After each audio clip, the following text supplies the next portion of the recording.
At 28, I'm Courtney Dunn, and my phone buzzed in my Kansas City apartment, a message shattering the silence. In the family chat, Dad's words landed like a verdict. "You're no longer part of this family." Mom and my brother tapped the heart icon, their agreement sharp and swift. No call, no hesitation, just a text to cut me off. They thought they could seize the inheritance Grandma left me, convinced my brother was the one bankrolling their lives. My reply was calm, deliberate.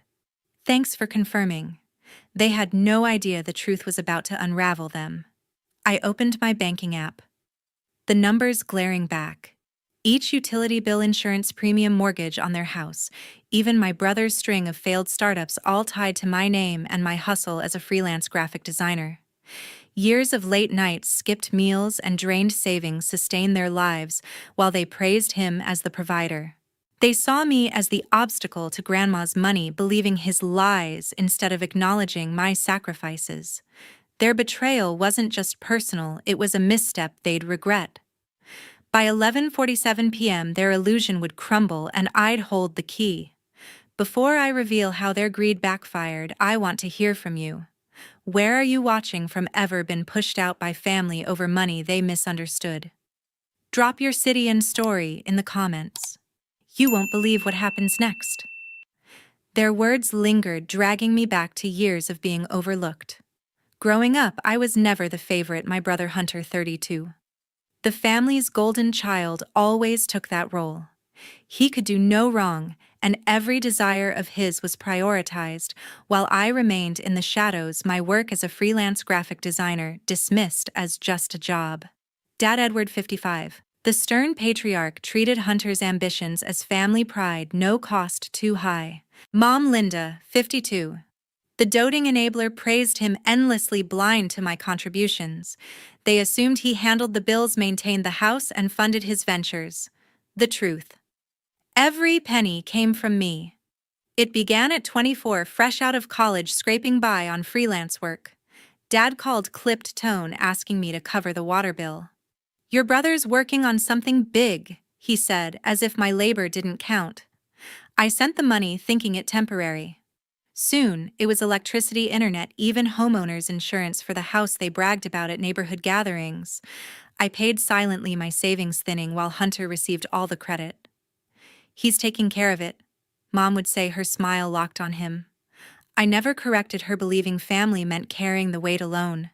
Hunter's ventures drained me most. His first, a fitness app, needed a website, so they turned to me. "You're good with design," Dad said, expecting free work. I spent nights crafting logos and layouts while Hunter pitched to investors who never responded. When it failed, Mom hugged him, saying, "Next time, we'll be better." I got a nod, then the next bill request. They assumed he funded trips, equipment, and software, all from my bank account, unquestioned. The inheritance from Grandma Mabel, who had passed years earlier, changed everything. They knew she had left me a trust, a modest sum for my future. I overheard Mom whisper to Dad during a holiday dinner about securing it for the family. They never mentioned it to me yet. Their demands grew. Hunter's second venture, a crypto platform, needed cash, $30,000 for marketing. Dad insisted I contribute Hunter's building something real. I transferred the funds, skipping my own software updates, thinking it my duty. The platform collapsed in months, no refunds, no apologies. Yet they still saw him as the provider, never questioning where the money originated. At 26, I confronted Mom. "Why is it always me paying?" I asked, voice tight. She sighed, stirring her tea. "Hunter's got big plans, Courtney. You're fine on your own." Dad overheard and shifted the topic to Hunter's next idea. I swallowed frustration, paid the car insurance, and stayed silent. Their house stayed warm, cars ran smoothly, lives seamless, all because of me. No one asked how I managed. No one noticed late-night deadlines or empty fridge. The worst came last year when Hunter's third startup, a delivery app, needed a quick loan. He used my credit card for $15,000 in emergency costs. I covered the overdraft, surviving on cheap noodles for weeks. Dad called it supporting his vision. Mom texted, "You're so dependable." Dependable, yes, but unseen. They believed Hunter covered the mortgage, utilities, and even the house taxes. My name was on every account, every policy, every payment, but only he was visible. Looking back, their delusion was crystal clear. They knew about Grandma's trust, thought it theirs, and assumed Hunter's success paid for their comfort. My role.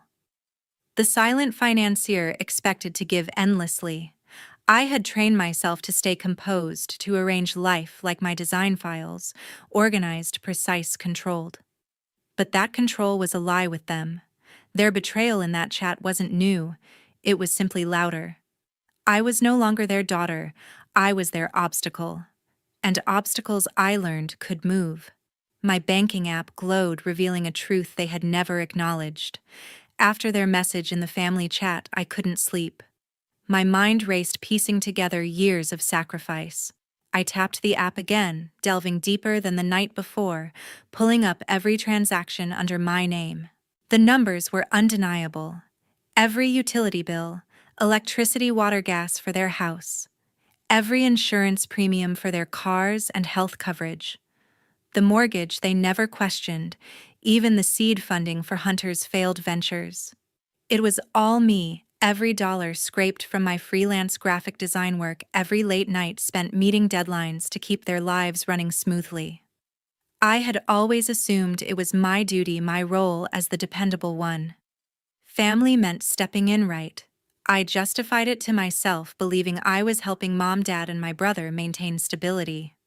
But as I scrolled through years of payments, thousands just for electricity, monthly transfers for car insurance, a mortgage I had co-signed to prevent foreclosure, their silence was deafening. They never thanked me, never asked how I managed it all. They believed Hunter paid everything, their golden child who could do no wrong. My contributions were invisible, erased by their unquestioning faith in him. The realization hit like a slow burn. I wasn't merely supporting them, I was being exploited. Every bill I paid, every sacrifice I made, they attributed to him. When their water heater broke last winter, I wired $800 to fix it, skipping my own internet bill. Dad patted Hunter's shoulder, saying, "Good job taking care of us." Mom nodded, eyes on him, not me. When their car insurance lapsed 2 years ago, I covered the reinstatement fee, surviving on cheap ramen for weeks. They toasted Hunter at dinner, praising his responsibility. My bank account drained, but the credit went to him. Hunter's startups were the worst drain. Beyond the $30,000 for his crypto platform and $15,000 for his delivery app, I had covered smaller expenses, software subscriptions, cloud storage, even business cards. Last year, I spent $2,000 on a server for his latest concept, a food delivery app that never launched. He boasted about it at a family barbecue, and Mom beamed, saying, "You're making us proud." I sat silently, my payment unnoticed. They assumed he funded it all, never questioning how a failed entrepreneur could afford such a lifestyle. I leaned back, the app still open, my chest tight. I had believed I was holding the family together, that my role was to give without recognition. But they didn't just overlook me, they erased me. Their plan to cut me out of Grandma Mabel's trust, the inheritance they assumed was theirs, rested on this lie.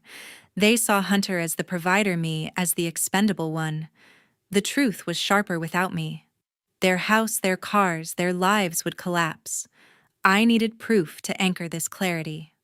I texted Tara Pierce, 28, my best friend and a detail-oriented accountant who had helped me track client invoices. "Can you check something for me?" I asked, hands shaking. She replied instantly, "Send it over." I forwarded screenshots of my banking app, every payment, every transfer, every line tying my name to their lives. Tara was meticulous, the kind of person who noticed errors in tax forms that others missed. If anyone could confirm this, it was her. While waiting, I reviewed the mortgage details. I had co-signed their house 5 years ago to prevent its loss. The title was in my name, conveniently ignored by them. Insurance policies, health, car, home also listed me as the primary payer. Even Hunter's startup expenses routed through my accounts were documented down to the cent. I had thought I was being a good daughter, a good sister. Now I saw clearly I was their bank, nothing more. Tara called within the hour, her voice calm but urgent. Courtney, this is insane. You're covering everything utilities insurance, their house.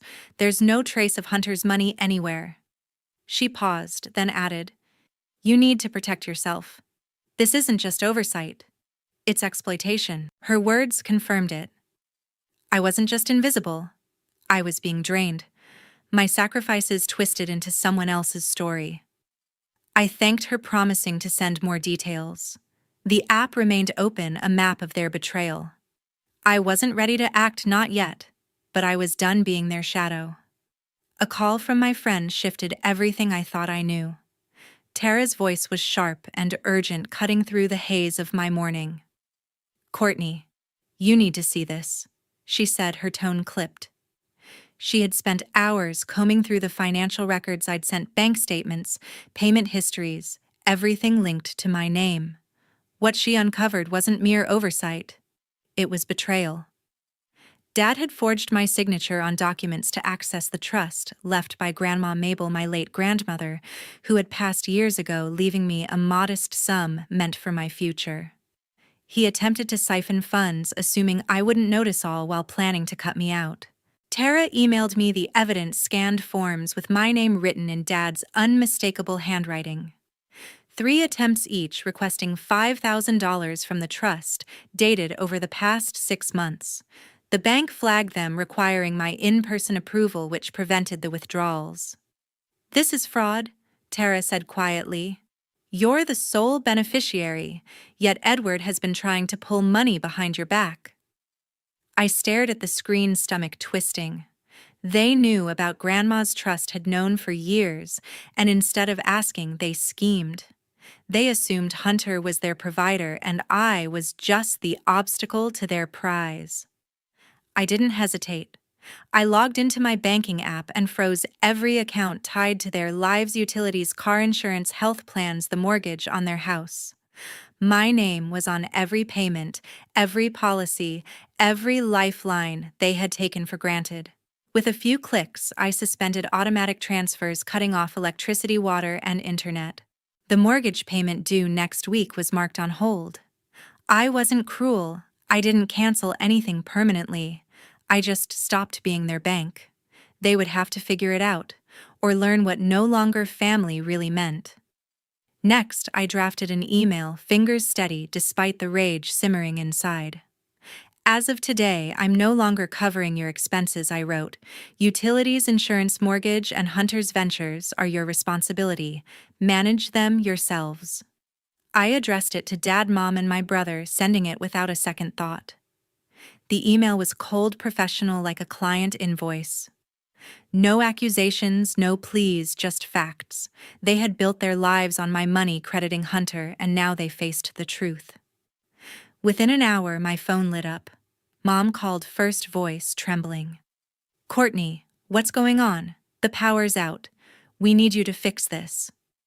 I let it go to voicemail, her words a mix of panic and entitlement. Hunter texted next. Why are you doing this to us?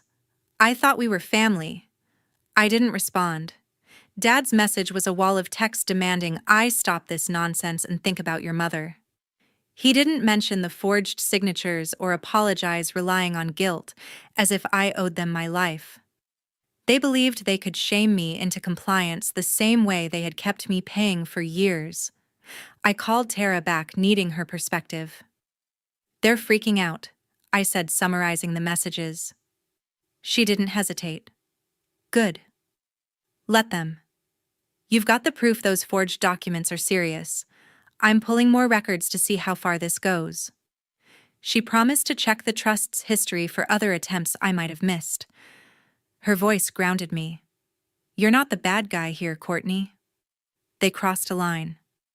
I nodded, though she couldn't see me. The weight of their betrayal deepened, but so did my resolve. Their attempts to control me didn't stop. Mom left another voicemail, tone softer, pleading. We're your family. Hunter needs you. Don't do this to him. I deleted it, recognizing the tactic. They had always used Hunter to pull me back, painting him as the one who mattered. Dad called next, booming through the speaker. "You're being selfish, Courtney. Fix the accounts now or you'll regret it." I hung up, hands shaking but decision firm. They weren't sorry, they were scared, caught in their own web. I dug deeper into the trust documents Tara sent. Grandma Mabel's will was clear.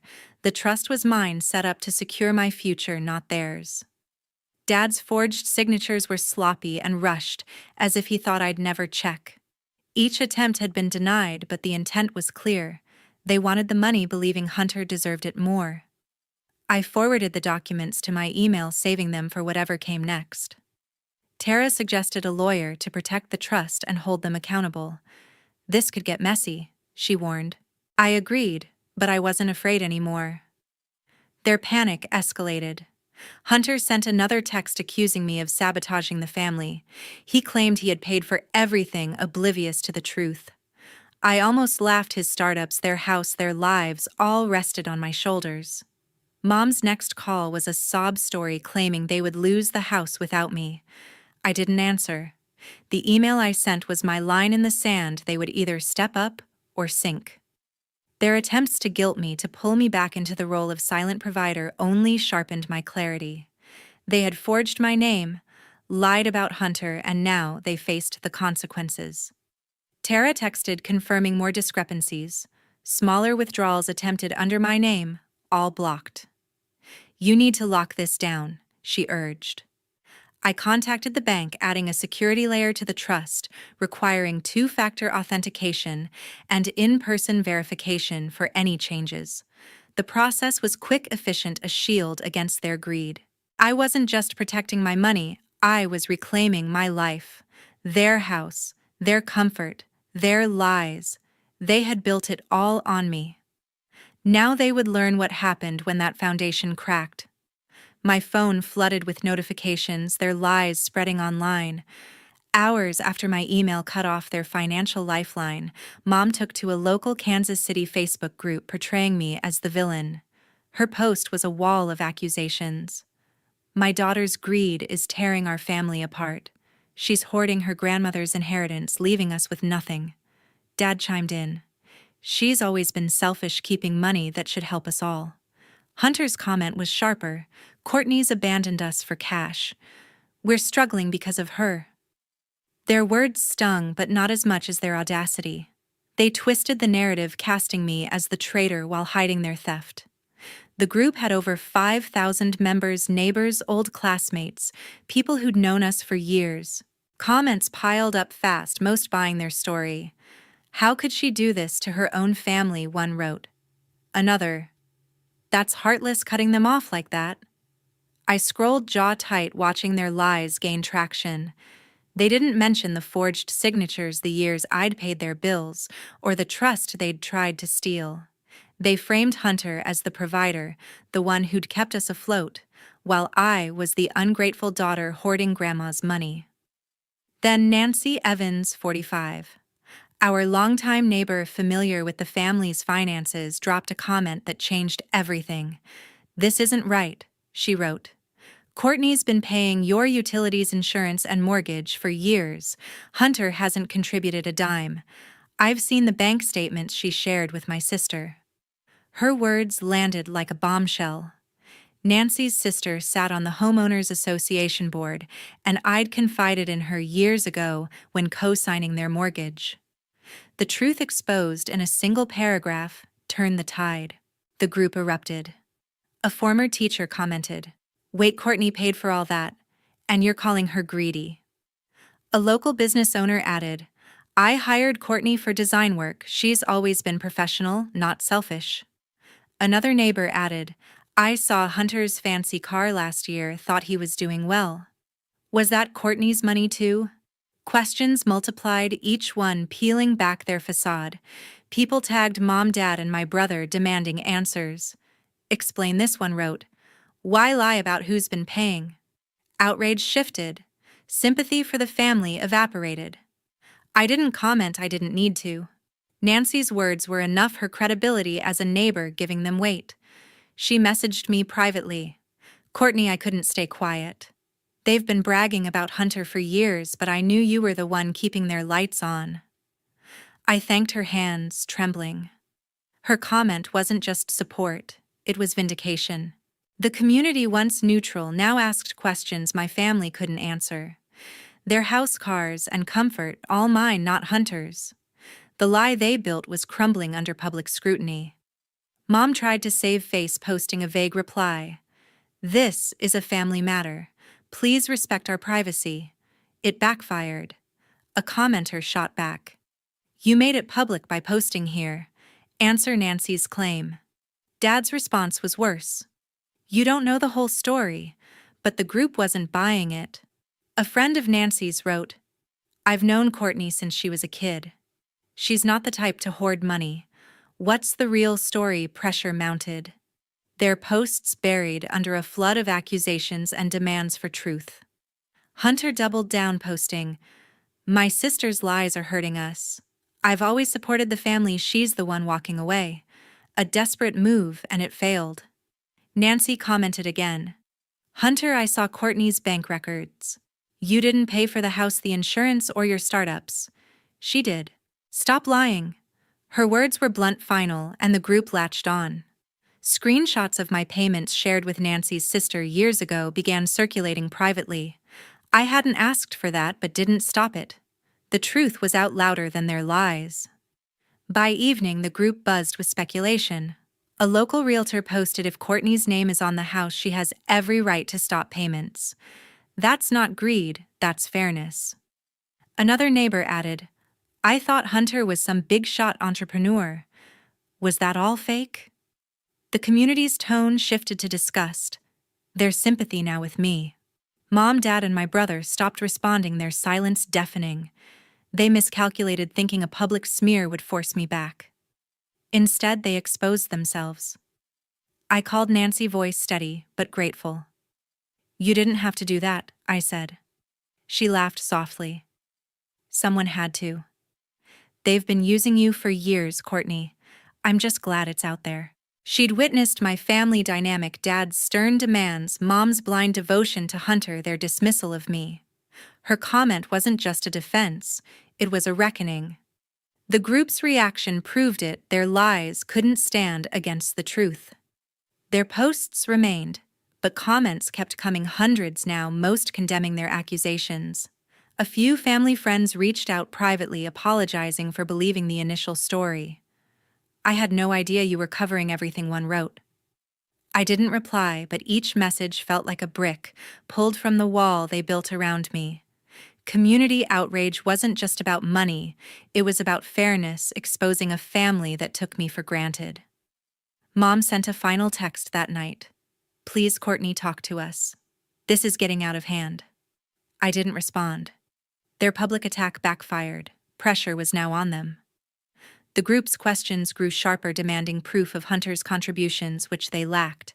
They tried to control the narrative, but Nancy's truth flipped the script.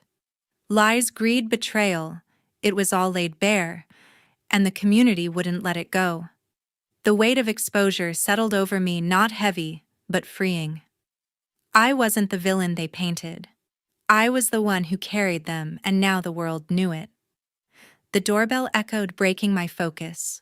I'd been reviewing the fallout from the Facebook group where Nancy's comments had exposed my family's lies. I opened the door, and there stood Mom, her face pale, eyes red from crying. She didn't wait for an invitation, stepping into my Kansas City apartment with a trembling voice. "Courtney, we need to talk," she said, clutching her purse like a lifeline. I crossed my arms, staying silent. Her presence felt like an intrusion, another attempt to pull me back into their web. She sat on my couch, words spilling out. "We're losing everything. The house, the utilities. Hunter can't handle this alone. You have to help us." Her voice cracked, but I caught the shift. She wasn't here for me, but for my brother. I leaned against the wall, letting her continue. "The inheritance from your grandmother was meant for the family," she said, avoiding my eyes. "We thought you'd share it, but you've shut us out. Hunter needs it for his next project." There it was, the truth they'd hidden for years. They'd planned to claim Grandma's trust, believing it was theirs to divide with Hunter as the centerpiece. I shook my head, voice steady. You think Hunter's been paying for your lives? The house, the bills, his startups? That was me, Mom. Every cent. Her face froze, lips parting as if to argue, but I cut her off. You knew about the trust and never told me. You let Dad forge my signature to take it. Her eyes widened, a flicker of guilt passing through. She didn't deny it. Instead, she doubled down, tone desperate. Hunter's trying so hard, Courtney. He's the future of this family. You're strong. You don't need the money like he does. Her words stung, but they didn't sway me. I'd spent years believing family meant sacrifice, that my role was to give without question. But now, seeing her beg for Hunter while dismissing me, I felt nothing but clarity. I'm done, I said, voice low. I've carried you all for too long. You don't get to guilt me anymore. She flinched, tears welling, but I saw the tactic, emotion to manipulate, just like their voicemails and texts after I'd frozen the accounts. She stood pacing, voice rising. You can't do this to us. The neighbors are talking, saying awful things. You've humiliated us. I almost laughed. They'd humiliated themselves, posting lies online only to be exposed by Nancy. You made it public, I said. You accused me of greed, but I'm the one who paid for your house, your cars, your comfort. And you thanked Hunter for it. She opened her mouth, then closed it. No defense left. The truth laid bare by the community had stripped away her excuses. I reached for a folder on my desk, pulling out a document. This is from Matthew Shea 40, my attorney, I said, handing it to her. The paper was a formal notice drafted after consulting Matthew yesterday. It outlined my intent to reclaim the house which I'd co-signed and paid for, still legally in my name. The mortgage is mine, I said. I've covered every payment. If you can't pay it, the bank will foreclose, or I'll take it back. Her hands shook as she read the words, sinking in. The notice wasn't a threat. It was a fact backed by years of bank records and Tara's analysis. Courtney, you wouldn't, she whispered, voice breaking. This is our home. I met her gaze, unflinching. It's my home too. I signed for it, paid for it, kept it standing. You thought Hunter did that? You were wrong. She sank back onto the couch, clutching the paper, tears falling freely. Hunter needs us, she repeated, as if it would change my mind. But it only sharpened my resolve. They'd built their lives on my sacrifices, crediting my brother, and now they faced the consequences. I stepped closer, voice firm. You chose Hunter over me. You lied, schemed, forged my name. I'm not your bank anymore. She sobbed, reaching for my hand, but I pulled away. Please, Courtney, she said. We're family. Don't take our home. The word family felt hollow, a weapon they'd used to keep me tethered. I shook my head. You said I wasn't family in that chat. You don't get to take that back now. She stood, face a mix of fear and desperation. What about Hunter's dreams? His startups? I cut her off. His dreams were funded by me. Every failure, every dollar, I paid for it. He's not the victim here. She had no response, her arguments crumbling. The document in her hand was my line in the sand, a legal boundary she couldn't cross. Matthew had been clear, my name on the title gave me control, and the forged signatures gave me grounds to pursue fraud if I chose. Mom left without another word, the notice still in her hand. I watched her car pull away, a weight lifting from my chest. I'd spent years carrying them, believing it was my duty, but their betrayal, Dad's forgery, Mom's lies, Hunter's entitlement had broken that illusion. The house, their last leverage, was mine to reclaim. Matthew had already started the paperwork, warning it could take weeks, but assuring me it was airtight. The community's support, sparked by Nancy's comments, gave me strength. I wasn't alone anymore. I sat down, my phone quiet for the first time in days. The truth was out, not just to the neighbors but to me. I'd been their foundation and they'd tried to bury me. Now I was standing firm, ready to take back what was mine. I stood in my new apartment, a chapter finally closing behind me. The house I'd co-signed and paid for had been sold. Matthew's legal notice had set the process in motion, and after months of paperwork, the bank foreclosed when my family couldn't cover the mortgage. With my name on the title, the sale was straightforward. I authorized it, splitting the proceeds to settle the debt and retain what was rightfully mine. Accounts tied to Dad's forged signatures remained frozen, pending a fraud investigation, while their cars, utilities, and lifestyle began to collapse without my support. I didn't gloat or take pleasure in their struggles, but I felt no guilt. They'd made their choices. Moving into my new place was a fresh start. Christopher Walsh, 30. My longtime friend showed up with a truck and a grin, helping me haul boxes to a bright one-bedroom apartment in downtown Kansas City. "You're free now," he said, stacking my bookshelves. I nodded, feeling the weight of years lift. Christopher had been there through the chaos, checking in after the group chat, offering a couch when the stress hit hardest. His quiet, steady support reminded me I wasn't alone. We spent the day unpacking, his laughter filling the space as we arranged my design tools and furniture, building a life that belonged to me. I opened my phone, staring at the budgeting app I'd used to track their expenses, every utility, insurance premium, and dollar for Hunter's Ventures.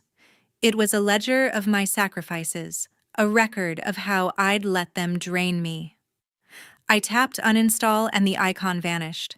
That small, decisive act severed the final tie to their demands. I no longer needed to monitor their bills. My money, time, and energy were mine to keep. For the first time, I recognized my worth not as their provider, but as myself, Courtney, the woman who had built her career and life despite their greed. Word trickled back about my family. Neighbors, still buzzing from the Facebook group, shared updates. Mom and Dad had moved to a cramped rental, their savings depleted, their pride shattered. Hunter's latest startup pitch had collapsed. No investors, no funds, and no me to cover it. They'd tried calling, leaving voicemails I deleted unread. Mom sent one text, "Courtney, we're struggling. Please." I didn't respond. Their struggles were no longer my responsibility. They had lied, forged my name, and smeared me online, thinking Hunter was their savior. Now they faced the reality of his failures and their own betrayal. That evening, Christopher sat across from me, sharing takeout. "You okay?" he asked gently. I smiled, a real one this time. "Better than okay," I said. "I thought family meant giving everything. I was wrong." He nodded, understanding without pressing. The community's support, Nancy's comments, neighbors' messages had shown me I wasn't the villain they'd painted. I had carried them for years, yet their lies had cost them everything. My new apartment, my new life, proved I could stand on my own. The fraud investigation continued, Matthew had said. Dad's forged signatures could lead to charges, though I hadn't decided whether to press them. Freezing the accounts was sufficient for now, forcing them to face their actions. The house sale provided enough to pay off debts, invest in my design business, and start fresh. New clients came, my portfolio grew, and my name became tied to my work, not their demands.